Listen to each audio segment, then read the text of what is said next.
Hello everyone, welcome to practice mock. आपके आज के वीडियो सेशन में हम लोग डिस्कस करेंगे पैराजम्बल्स, बट एक नया पैटर्न। यहाँ पे हम लोग को 7 स्टेटमेंट्स मिली हुई हैं, जिसमें से हमारा फर्स्ट और 7th स्टेटमेंट फिक्स है। ठीक है, बाकी हमें बीच में क्या क्या अरेंजमेंट बैठेगा वो बताना है, प्लस एक फिलर्स का क्वेश्चन भी है। ठीक है, तो एक नया पैटर्न है, इंटरेस्टिंग पैटर्न है, तो लास्ट तक देखिएगा वीडियो को, ताकि आपको पता चले कि अगर कभी पैटर्न अपडेट हो जाता है तो कैसे क्वेश्चंस को अटेम्प्ट करना है। प्लस मेंस में काफ़ी हेल्पफुल रहेगा, मेंस में जनरली ऐसा पैटर्न आ जाता है। ठीक है, तो स्टार्ट करते हैं। ओके, कि क्या क्या पॉसिबिलिटी रहेगी। और जब हमारे पास में 2 स्टेटमेंट्स फिक्स हैं तो कहीं ना कहीं अरेंजमेंट बिठाना बाकी सेंटेंसेस का हम रिलेट करके बिठा सकते हैं। ठीक है, तो पहला सेंटेंस कह रहा है, in 1981 a freighter called the Primrose ran aground on a coral reef in the Bay of Bengal.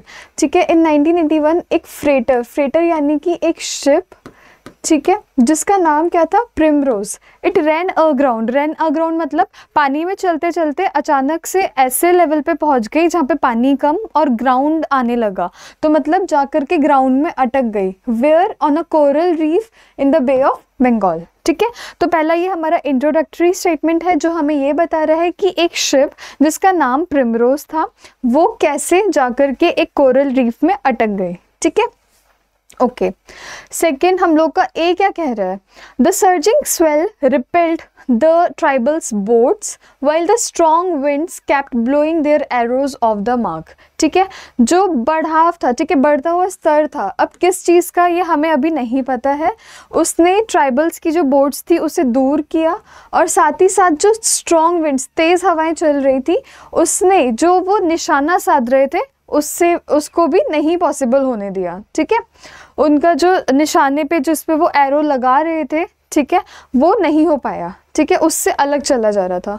तो अभी 1 के बाद ये तो नहीं आ सकता, हमें कुछ भी नहीं कंटेक्स्ट पता है ना, हमें ये पता है सर्जिंग स्वेल किसके कंटेक्स्ट में बोला जा रहा है, ना ही ट्राइबल बोट्स की बात हुई है ना एरोस की बात हुई है, तो ए तो नहीं आएगा 1 के बाद। ठीक है, wild man estimate more than 50, ठीक है, carrying various homemade weapons are making 2 or 3 wooden boats.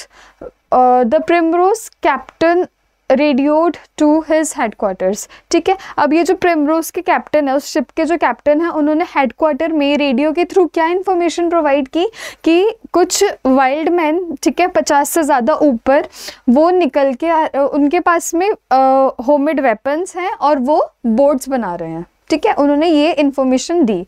तो 1 के बाद हम ये भी कनेक्शन नहीं बिठा सकते, हमें 1 के बाद ये तो बताना होगा ना कि ये वाइल्ड मैन है या जो ट्राइबल पीपल है उन्हें देखा गया था, तो ये कनेक्शन तो स्टैब्लिश ही नहीं हो रहा है, तो बी भी नहीं आएगा। Okay, the sellers relief at the site of a possible rescue party एब्ड। ठीक है, जो सेलर को उन लोगों को देख करके, ठीक है, कि उन्हें कोई बचाने के लिए आ रहा है, वो चीज़ खराब हो गई। ठीक है, वो जो उसके सेंस ऑफ रिलीफ था वो कम होता जा रहा था as the man came into view. जैसे जैसे वो लोग आगे आ रहे थे वैसे वैसे जो उसको एक था कि हाँ कोई हमें बचाने आ रहा है, जो एक सेंस ऑफ रिलीफ था वो ख़त्म होता जा रहा था, कम होता जा रहा था, कमज़ोर होता जा रहा था। बिकॉज जैसे ही लोग निकल के आए, दे वर नियरली नेकेड, ऑलमोस्ट उन्होंने कुछ ऐसा बहुत ज़्यादा कपड़े नहीं पहने हुए थे, and they were carrying spears, bows and arrows. ठीक है, उनके हाथ में ये सारे वेपन्स थे, स्पीयर्स, भाला, बोज, एरो, ये सब चीज थे। 1 के बाद हम सी भी कनेक्ट नहीं कर सकते, क्योंकि हमें पहले ये तो बताना होगा ना कि सेलर ने देखा उनको, तभी तो हम बताएंगे जो उनको देख के रिलीफ मिला होगा वो कैसे कम होता गया। तो हमें 1 और सी के बीच में भी कोई कनेक्शन चाहिए ना, सी भी नहीं होगा। ठीक है, डी देख लेते हैं। Okay, just a moment. A B C तो हमारा नहीं होगा, ये हमने बता लिया है। ठीक है, डी देख लेते हैं। Winds were high and the Surf around the dash vessel was heaving. ठीक है, तेज हवाएं चल रही थी और जो सर्फ मतलब यानी कि आपकी जो लहरें थी वो भी काफ़ी ज़्यादा अपना मतलब अप एंड डाउन कर रही थी। ठीक है, काफ़ी तेज़ मोशन उनका भी हो रहा था। ठीक है, तो तो 1 के बाद में अगर हम लोग एक पॉसिबिलिटी के तौर पे देखें तो हम लोग डी फिट कर सकते हैं, ठीक है। फर्स्ट स्टेटमेंट में हमने प्रिमरोज को इंट्रोड्यूस किया है जो कोरल रीफ पे अटक गई थी, ठीक है। हम यहाँ पे डिस्क्राइब कर रहे हैं कि वो अटक गई है, अब क्या है, अब हम एनवायरनमेंट का, उसके सराउंडिंग्स का बता रहे हैं कि तेज़ हवाएं चल रही हैं, लहरें उठ रही हैं, ठीक है, ये हम बता सकते हैं, ठीक है। डी की एक पॉसिबिलिटी बन गई है। उसके बाद में ई देख लेते हैं। After a few days stuck in the reef a watchman reported seeing a group emerge from the jungle on the island a few 100 meters away, ठीक है। कुछ दिन जब वेसल वहाँ पे अटका हुआ था, शिप वहाँ पे अटकी हुई थी, कुछ दिन बाद एक वॉचमैन जो वहाँ उन्होंने देखा कि जंगल से कुछ लोगों का ग्रुप निकल के आ रहा है, ठीक है। कुछ दूरी से उन्होंने देखा कि लोगों का ग्रुप आ रहा है, ठीक है। तो ए के बाद में ई भी, 1 के बाद में ई भी फिट हो सकता है। हमने पहले फर्स्ट स्टेटमेंट में जब ये बताया है कि प्रिमरोज अटक गई है कोरल रीफ में, तो यहाँ पे यही बता रहा है ना कि कुछ दिन अटके रहने के बाद में देखा गया कि कुछ लोगों का ग्रुप निकल के आ रहा है जंगल में से, ठीक है। उसके बाद में 7 तो हमारा फिक्स स्टेटमेंट है जो ये बोल रहा है after 3 terrifying days an Indian Navy boat winched the stranded sailors to safety। 3 दिन तक फंसे रहने के बाद में फाइनली एक इंडियन नेवी बोट ने उन लोगों को वहां से बचाया, ठीक है, उन लोगों को बचाया, ठीक है। अब अगर हम 1 के बाद में डी रखते हैं, ठीक है, डी में हम लोगों ने बात कर ली है विंड्स की, सर्फ की, जो ऊपर बात की गई है ए में, है ना। रुको एक सेकेंड, अब ठीक है।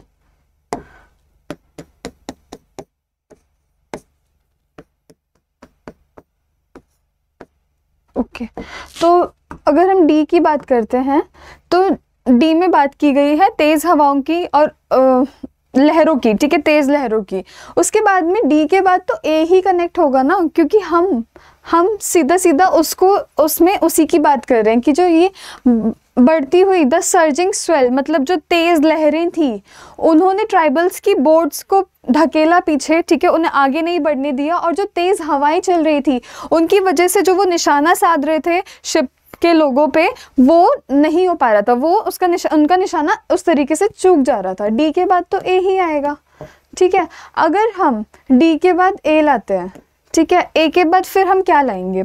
अगर हम लोग ये बोलेंगे कि निशाना साध रहे थे, उसके बाद में हम लोग की क्या क्या पॉसिबिलिटीज़ बची हैं, बी, सी और ई की, ठीक है।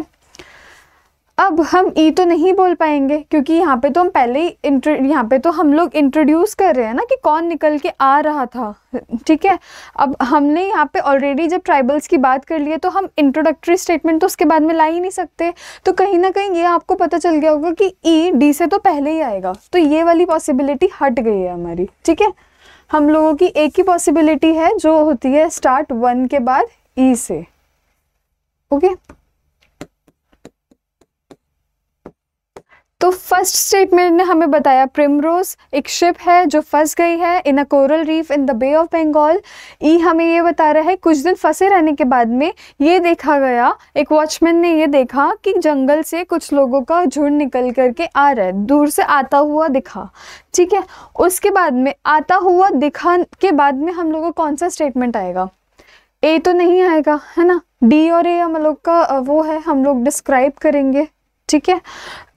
अभी हमने ये तो बताया नहीं, डी और ए जब पेयर है तो हमें ये पता है कि वो अटैक करना चाह रहे हैं या फिर हमें ये पता चलना चाहिए कि उनसे थ्रेट है, तो वो तो अभी इंट्रोड्यूस नहीं हुआ। अभी सिर्फ इतना पता है कि वो निकल के आ रहा है, ठीक है। डी और ए को साइड हटा के बी और सी देखते हैं, ठीक है। अगर हम बी देखेंगे, बी ये बोल रहा है कि उन्होंने वहाँ पे अपने हेडक्वार्टर्स में कॉल करके ये बोला कि कुछ tribal people, around 50 tribal people निकल के आ रहे हैं, उनके हाथ में वेपन्स हैं और बोर्ड्स बना रहे हैं, ठीक है। सी कह रहा है कि जो सेलर ने, जो कैप्टन को, जो उनको सेलर को रिलीफ फील हुआ था उसको देख करके, वो कैसे ख़त्म हुआ? जैसे ही वो ग्रुप बाहर निकल के आ रहा था। ई में हमने ये बोला कि ग्रुप एक निकल के आ रहा था, लेकिन सी में हमने बताया कि जो ग्रुप बाहर निकल के आ रहा था वो क्लियरली दिख रहा था कि वो कौन लोग हैं, तो ई के बाद में सी बेटर कनेक्ट होगा ना, ठीक है, क्योंकि सी ये बता रहा है कि उनको तो अभी तक दिख रहा था कि कुछ लोग निकल के आ रहे हैं, तो ही फेल्ट रिलीव्ड, ठीक है। लेकिन जैसे ही वो बाहर की तरफ आते जा रहे थे और उनका जो एक जैसे वो दिख रहे थे वो क्लियर होता जा रहा था कि कौन निकल के आ रहा है, वैसे ही उनका वो सेंस ऑफ रिलीफ कम होता गया, क्योंकि उन्होंने ये देखा कि almost naked men carrying spears, bows and arrows in their hands were coming towards them. उनकी तरफ जो निकल के आ रहे हैं वो ट्राइबल पीपल थे जिनके हाथ में हथियार हैं, ठीक है। सी के बाद में अगर हम बी देखेंगे कि हाँ उन्होंने फिर वहाँ पे कॉल करके बताया कि उन लोगों के हाथ में वेपन्स हैं और वो बोट्स बना रहे हैं, ठीक है। उसके बाद में अगर हम डी पे आ जाएं, डी और ए ही हमारा ऑप्शन बचा है, तो क्या कहेगा ये? डी हमारा ये बोल रहा है कि तेज़ हवाएं चल रही थी और लहरें भी तेज़ उठ रही थी, और जो उठती हुई लहरें थी उन्होंने उन ट्राइबल्स की बोट्स को आगे नहीं आने दिया उन पे अटैक करने के लिए, और जो तेज़ हवाएं चल रही थी उन्होंने भी उनको बचाया। किस तरीके से कि उनका जो निशाना वो लोग लगा रहे थे अपने एरोज से वो नहीं लग पा रहा था, वो उन्हें अटैक नहीं कर पा रहे थे, ठीक है। और इसी तरीके से फंसे रहने के बाद में, जैसा कि 7th में दिया हुआ है, फंसे हुए थे, एक डर का माहौल था। Finally after 3 days Indian navy boat ने आके उन्हें बचा लिया, ठीक है। तो हम लोग का फाइनल अपना रीअरेंजमेंट क्या हुआ है? 1 E C B D A, ठीक है। एक बार फिर से समझ लो, ठीक है। फर्स्ट वाला स्टेटमेंट हमें, जो फिक्स्ड स्टेटमेंट है वो हमें बता रहा है 1981 में एक शिप जिसका नाम प्रिमरोज था वो आकर के एक कोरल रीफ में अटक गई थी in the Bay of Bengal, ठीक है। फिर ई हमें ये बता रहा है कि कुछ दिन अटके रहने के बाद में एक वॉचमैन ने देखा कि कुछ लोगों का ग्रुप निकल के आ रहा है जंगल में कुछ दूरी से, 100 meters अवे, ठीक है, a few 100 meters अवे, ठीक है। जो उसको सेंस ऑफ रिलीफ फील हुआ था उनको देख करके इन सी, वो सेंस ऑफ रिलीफ उसका कम होता गया जैसे ही वो और क्लियरली दिखने लगे। अभी तक तो धुंधली विजन थी कि लोग आ रहे हैं, जैसे ही उसको क्लियरली दिखा कि वो लोग हैं कौन, actually they were tribal people, ठीक है। उनका डिस्क्रिप्शन दिया हुआ है, they were nearly naked, they were carrying spears, bows and arrows, ठीक है। वो देखने के बाद में कैप्टन ने अपने हेडक्वार्टर्स में इन्फॉर्म किया कि कुछ ट्राइबल पीपल, अराउंड 50 पीपल आ रहे हैं, उनके पास वेपन्स है और वो बोट्स बना रहे हैं, ठीक है, उनको अप्रोच करने के लिए। उसके बाद में फिर हम बता रहे हैं कि किस तरीके से वो बच पाए। डी ए में हमने ये बताया है कि तेज़ हवाएं चल रही थी, लहरें तेज़ उठ रही थी, ठीक है। उसकी और उन्हीं लहरों ने कहीं ना कहीं उन ट्राइबल्स की बोट्स को उन तक पहुंचने नहीं दिया, उनकी शिप तक पहुंचने नहीं दिया, और जो तेज़ हवाएं चल रही थी उसकी वजह से जो ट्राइबल्स उन्हें अपने एरोज से अटैक करना चाह रहे थे वो नहीं कर पा रहे थे क्योंकि उनके एरोज निशाने पे नहीं लग पा रहे थे। और इसी तरीके से फंसे रहने के बाद में 7th में ये बता रहा है कि 3 दिन तक जो डर का माहौल रहा है, इंडियन नेवी फाइनली आके उन्हें बचा के रेस्क्यू करके ले जाती है। तो हमारा फाइनल अरेंजमेंट क्या था? एक बार फिर से 1 E C B D A 7, ठीक है। तो अगर हम लोगों का फर्स्ट स्टेटमेंट 1 फर्स्ट सेंटेंस है तो सेकंड हम लोगों का क्या होगा? E, ठीक है, ऑप्शन बी। सिमिलरली फर्स्ट अगर सेकंड है तो थर्ड क्या हो जाएगा? C। फर्स्ट स्टेटमेंट हम लोगों का 1 है तो 6th स्टेटमेंट क्या हो जाएगा? Second last A, E C B D A 7। 5th statement क्या हो जाएगा? E C B D A 7, तो A से जस्ट पहले D है ना। एंड फाइनली ये आता है हम लोगों का एक पिलर्स का क्वेश्चन, ठीक है, जो स्टेटमेंट डी पे बेस्ड है। स्टेटमेंट डी ये बोल रही है कि तेज हवाएं चल रही थी एंड सर जो लहरें around the vessel, the vessel, vessel क्या है? नाउन है, तो नाउन को मॉडिफाई करेगा यहाँ पे एडजेक्टिव, है ना। हैप्लेस, स्ट्रैंडेड, कलरफुल, पावरलेस, चारों ही एडजेक्टिव्स हैं। हम लोग वेसल को डिस्क्राइब कर रहे हैं, हम किसी भी वे में कर सकते हैं, ठीक है। हैप्लेस मतलब होता है अनलकी या अनफॉर्चुनेट।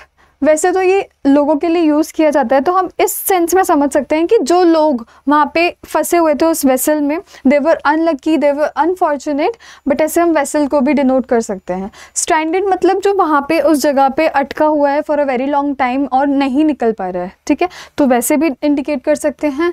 हम उसके कलर, साइज, शेप, किसी चीज़ पे भी उसको डिस्क्राइब कर सकते हैं, तो हम बोल रहे हैं कि वेसल कलरफुल था, वो भी मेक्स सेंस। पावरलेस भी बोल सकते हैं कि हाँ वहाँ वहाँ के जो फंसे हुए लोग थे, दे वर नॉट हैविंग पावर, कि वो उनसे अगर ये विंड्स नहीं होती, लहरें नहीं होती तो वो नहीं बच पाते, ठीक है। They were helpless kind of, ठीक है। तो ऑल ऑफ द अबव सारे के सारे वर्ड्स यहाँ पे फिट हो जाएंगे। आई होप आपको मज़ा आया हुआ होगा, एक नया पैटर्न आपने सीखा है, ठीक है, उसके क्वेश्चंस लगाए हैं। तो इसी तरीके से जुड़े रहिए हमारे साथ, और भी सेशंस हम आपको प्रोवाइड करेंगे। प्लस अगर आप प्रिपरेशन तो कर ही रहे हैं, तो अगर आपको मॉक टेस्ट अभी परचेज करना है, इट्स अ गुड टाइम, क्योंकि प्रैक्टिस मॉक के प्लेटफॉर्म पर सेल चल रही है। एक बार प्लेटफॉर्म विजिट कीजिएगा, देखिएगा, लोहड़ी का ऑफ़र चल रहा है, तो वहाँ से आप लोग ऑफ़र अवेल कर सकते हैं। And thank you.